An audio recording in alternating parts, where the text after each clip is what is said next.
आप देख रहे हैं नेटवर्क 28 अनिकेत के साथ। नेटवर्क 28 में आज की कहानी में शीर्षक है ट्रेन का खौफनाक सफर। तो चलिए बढ़ते हैं आज की कहानी की ओर। विशाल नामक 40 वर्षीय व्यक्ति 7 माह के बाद अपने भरे पूरे परिवार में लौट रहा था। विशाल शहर से बाहर नौकरी करता था। 7 महीने का अपना पूरा पैसा इकट्ठा करके वह अपने घर लौट रहा था। उसके परिवार में उसकी पत्नी थी और 2 बच्चे। विशाल रेलगाड़ी से अपने घर का सफर तय कर रहा था। रात काफी हो चुकी थी।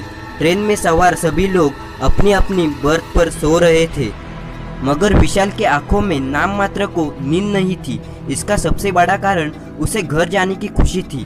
घर जाने की खुशी में विशाल को नींद नहीं आ रही थी। विशाल के अलावा एक व्यक्ति ऐसा और भी था जो सोया नहीं था। उसकी बर्थ के सामने वाली बर्थ पर ही वह व्यक्ति बैठा था। अपने सामने चुपचाप बैठे व्यक्ति को विशाल ने देखा तो जाना कि वह ड्रैकुला की कहानी पढ़ रहा था।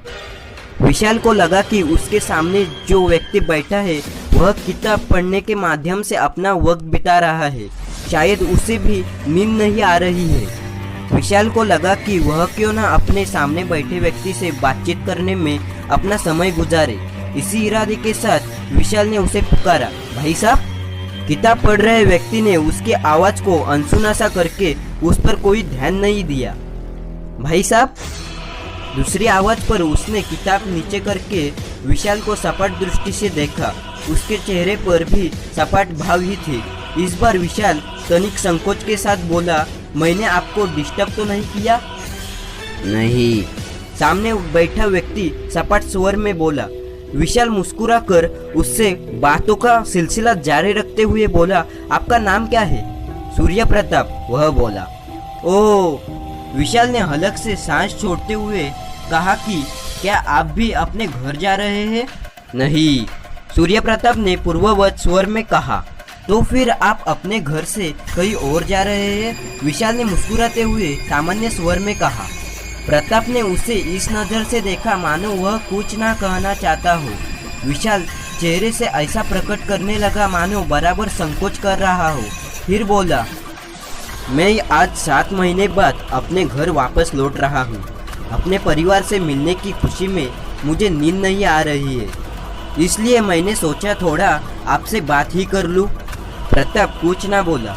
वह उसकी बात पर सिर को इस तरह जुम्बिश देखकर रह गया मानो उसकी बात पर सहमति जता रहा हो। प्रताप के हावभाव से साफ जाहिर था कि वह बात करके मूड में बिल्कुल नहीं था। वे निरंतर जता रहा था कि जैसे उसे इस समय बात करना बिल्कुल अच्छा न लग रहा हो।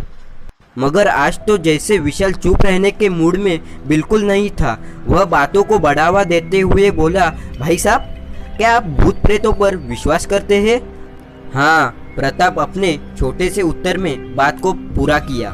आज की कहानी में इतना ही।